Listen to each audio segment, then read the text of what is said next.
Hello students. तो आज हम लोग एक बहुत ही इंपॉर्टेंट लॉ पढ़ने वाले हैं जिसको हम लोग कहते हैं हेनरीज लॉ। यहां पर मैंने लिखा हुआ है हेनरीज लॉ। पिछले वीडियो में हम लोगों ने ये डिस्कस किया था कि गैस लिक्विड सॉल्यूशन में जब गैस एक सोल्यूट होता है तो वो कम या ज्यादा घुल सकता है according to the nature of the gas and the liquid. लेकिन इसके अलावा किसी गैस की लिक्विड में सोल्यूबिलिटी पर कई और फैक्टर्स का भी इंपैक्ट होता है, जैसे प्रेशर है, टेम्परेचर।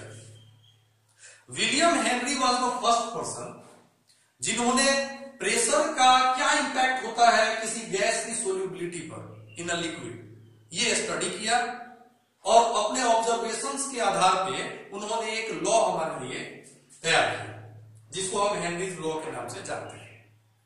तो अब हम लोग यही समझने वाले हैं कि उन्होंने क्या ऑब्जर्वेशन किया और क्या लॉ था उनका, उसको हम लोग डिस्क्राइब करेंगे। तो आइए बात करते हैं। सपोज हमारे पास एक बीकर है, इस बीकर में हमने आधा पानी ले लिया और एक पिस्टन यहां पे मैंने लगा दिया। अब ये जो पिस्टन है और ये जो पानी है इसके बीच में खाली जगह है और इस खाली जगह में नेचुरली आप जानते हैं कि गैस है। इसके अलावा हम लोगों ने ये भी देखा कि गैस का कुछ अमाउंट घुला हुआ भी होता है। ओके, ये मैंने डॉट के द्वारा गैस को दिखाया। फिर हम लोगों ने क्या किया कि ये जो पिस्टन है इसको हमने धक्का दिया, प्रेस किया ऊपर से ताकि वो और नीचे आ जाए।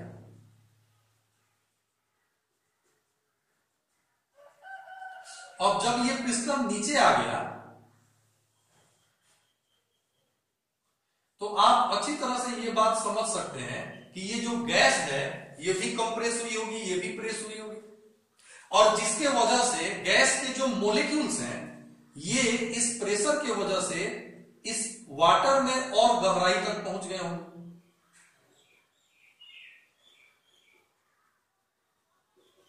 ये बड़ा सिंपल ऑब्जर्वेशन है जो कि हेनरी ने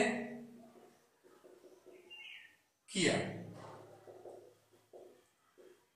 ये हम और आप भी समझते हैं इजीली कि ऐसा इजीली हो सकता है। इसमें क्या है, यहां पर गैस कुछ ही अमाउंट में घुली हुई है लेकिन यहां पर गैस ज्यादा अमाउंट में घुल जाती है। क्यों? क्योंकि हमने यहां पे प्रेशर पुट किया पिस्टन के ऊपर जिसके वजह से सरफेस के ऊपर जो गैस है इस गैस का प्रेशर बढ़ गया और इस प्रेशर के बढ़ने के चलते जो गैस है उसकी सोल्यूबिलिटी भी बढ़ी। ओके, तो ये बड़ा सिंपल ऑब्जर्वेशन। तो हेनरी ने जो अपना ऑब्जर्वेशन प्रेजेंट किया उसके आधार पर उन्होंने कहा कि the solubility of A gas in a liquid, the solubility of A gas in a liquid increases on increasing the partial pressure of the gas present above the surface of the solvent or solution। इसको दूसरे तरीके से भी कह सकते हैं कि the solubility of a gas is directly proportional to the partial pressure of the gas present above the surface of the liquid or solution। तो ये हमारे हेनरी साहब ने कहा। उनके कंटेम्पररी थे जिनका नाम था डाल्टन। तो डाल्टन ने भी सिमिलर एक लॉ सामने लाया या ऑब्जर्वेशन कह लीजिए। उनका ऑब्जर्वेशन क्या था? तो उनका ऑब्जर्वेशन था कि the mole fraction of A gas in a liquid, the mole fraction of a gas in a liquid is directly proportional to the partial pressure of the gas over the surface of the liquid। Okay, यानी कि किसी भी liquid में घुली हुई gas के मोल fractions की संख्या या मोल फ्रैक्शन डायरेक्टली प्रोपोर्शनल होता है किसके? तो जो सरफेस के ऊपर गैस है उस गैस के पार्शियल प्रेशर की। तो एक रूल हेनरी ने बताया जो कहता है कि जो सोल्यूबिलिटी है वो डायरेक्टली प्रोपोर्शनल है partial pressure of the gas above the surface, यानी सरफेस के ऊपर की गैस के पार्शियल प्रेशर के। और डाल्टन ने क्या ऑब्जर्व किया कि mole fraction of the gas in the solution is directly proportional to the partial pressure of the gas present over the surface of the solution or liquid. अब इन दोनों observations की सहायता से हेनरी लॉ प्रेजेंट किया गया इन 1802 और वो law क्या कहता है मैं आपको बताता हूं कि the mole fraction of A gas in a liquid is directly proportional to the partial pressure of the gas present over the surface. Or in other words, the partial pressure of the gas above the surface of a liquid is directly proportional to the mole fraction of the gas inside the liquid or in a liquid. Clear? मैं एक बार और बोल देता हूं. The partial pressure of the gas above the surface of a liquid is directly proportional of the mole fraction of the gas inside the liquid. यानी gas surface के ऊपर जो गैस है उसका पार्शियल प्रेशर और इस सरफेस के नीचे यानी इन द लिक्विड जो गैस है उसका मोल फ्रैक्शन, ये दोनों एक दूसरे के डायरेक्टली प्रोपोर्शनल होते हैं. और उनके लॉ के हिसाब से अकॉर्डिंग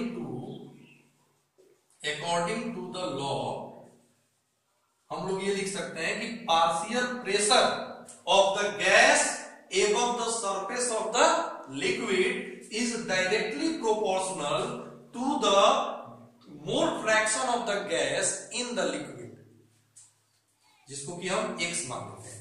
यानी P is directly proportional to x. अब यहां पे आप एक प्रोपोर्शनलिटी कांस्टेंट का यूज करेंगे तो ये हो जाएगा P is equal to KH into x. और यहां पे KH क्या है तो ये KH है where KH is called Henry's constant. Okay, तो ये एक बड़ा इंपॉर्टेंट रिजल्ट है जिसको आपको ध्यान में रखना है. अगर आप मैथमेटिक्स के स्टूडेंट हैं तो आपको पता है कि ये एक स्ट्रेट लाइन का इक्वेशन के रूप में भी यूज किया जा सकता है. मैं अगर याद हो आपको तो स्ट्रेट लाइन का इक्वेशन है y is equal to mx plus c.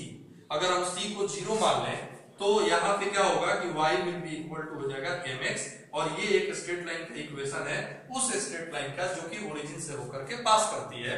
तो कुछ ऐसा ही इक्वेशन यहाँ पे है, y के जगह पे प्रेशर है और x के जगह पे मोल फ्रैक्शन. और अगर आप इसका ग्राफ ड्रॉ करने की कोशिश करें तो ये ग्राफ कुछ ऐसा है, एक स्ट्रेट लाइन जो कि ओरिजिन से होकर के पास करेगी. इधर हो गया मोल फ्रैक्शन, इधर हो गया पार्शियल प्रेशर y एक्सिस पे x एक्सिस पे. तो आई होप कि हेनरीज लॉ जो है वो पूरी तरह से आपको क्लियर हो गया होगा. In the next video we are going to study about the applications of Henry's law. तब तक आप इसको अच्छी तरह से समझ लीजिए, इसको बार बार देखिए, 10 बार देखिए, 20 बार देखिए, ताकि आगे आपको अच्छी तरह से ये समझ में आए. तो मिलते हैं in the next video. Good bye.